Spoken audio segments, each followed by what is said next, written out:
आज मैं आपको जो कहानी सुनाने जा रही हूँ वो कहानी एक ऐसी शादी की कहानी है जिसे सुनकर आपको यकीन हो जाएगा कि कभी कभी इंसान की सबसे बड़ी गलती होती है गलत इंसान से प्यार करना। ये कहानी है चुड़ैल पत्नी की कहानी।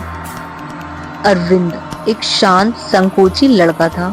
उसे अक्सर अपने गांव के पुराने किले के पास एक लड़की दिखाई देती थी, पायल।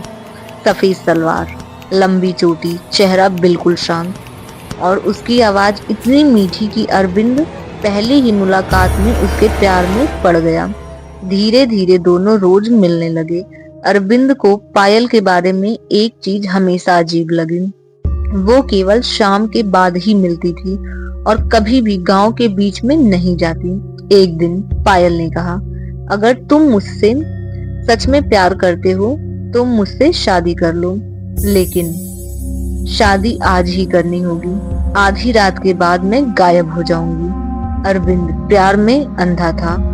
उसने बिना सोचे मान लिया। उस रात पुराने किले के अंदर सिर्फ दो लोगों की मौजूदगी में शादी हो गई। शादी के तुरंत बाद पायल अरविंद के घर आ गई, पर रात से पहले ही कई अजीब घटनाएं शुरू हो गईं। घर की लाइट खुद ब खुद टिमटिमाने लगना, रसोई में बर्तन अपने आप खड़खड़ाने लगना और पायल हमेशा घर के अंधेरे कोने में खड़ी रहती थी। अरविंद ने कई बार पूछा, पायल तुम ऐसे अंधेरे में क्यों खड़ी रहती हो?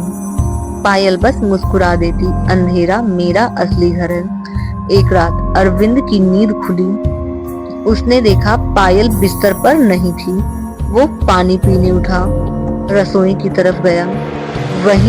वहीं उसने सबसे भयानक चीज देखी।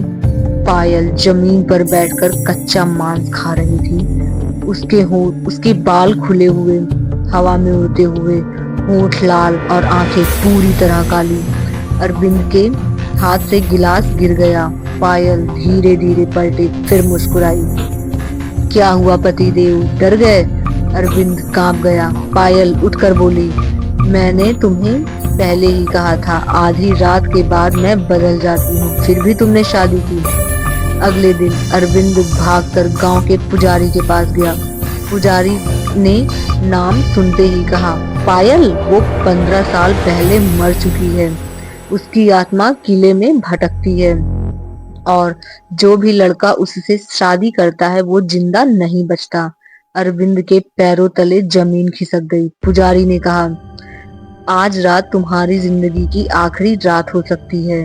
अगर बचना है तो उसे उसके असली रूप में देखे बिना मत भागना, नहीं तो वो तुम्हें मार देगी। रात होते ही घर की खिड़कियां जोर जोर से हिलने लगी। पूरा घर अंधेरे में डूब गया। अरविंद बिस्तर पर बैठा कांप रहा था। अचानक पीछे से एक फुसफुसाहट आई, मुझे ढूंढ रहे हो? उसने मुड़कर देखा। पायल छत पर उल्टी लटकी हुई थी। उसकी गर्दन दोगुनी लंबी, आंखों से काला धुआं निकल रहा था और पैर हवा में हिल रहे थे। वह छत से गिरकर अरविंद के ठीक सामने आई और पैर हवा में हिल रहे थे। वह छत से गिरकर अरविंद के ठीक सामने आई। तुमने मुझसे शादी की है, अब तुम मेरे हो हमेशा के लिए। पायल ने अरविंद का चेहरा पकड़ लिया। उसकी उंगलियां बर्फ की तरह ठंडी और नुकीली थी। अरविंद चीखा और बाहर की तरफ भागा, गांव की तरफ, मंदिर की तरफ। पीछे से पायल की आवाज, भागो मत अरविंद, तुम मुझसे नहीं भाग सकते।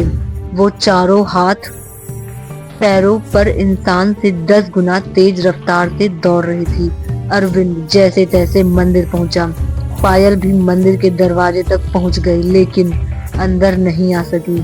उसका चेहरा अब पूरी तरह चुड़ैल में बदल चुका था। दांत बाहर निकले हुए, आंखों से खून, बाल जमीन तक फैले।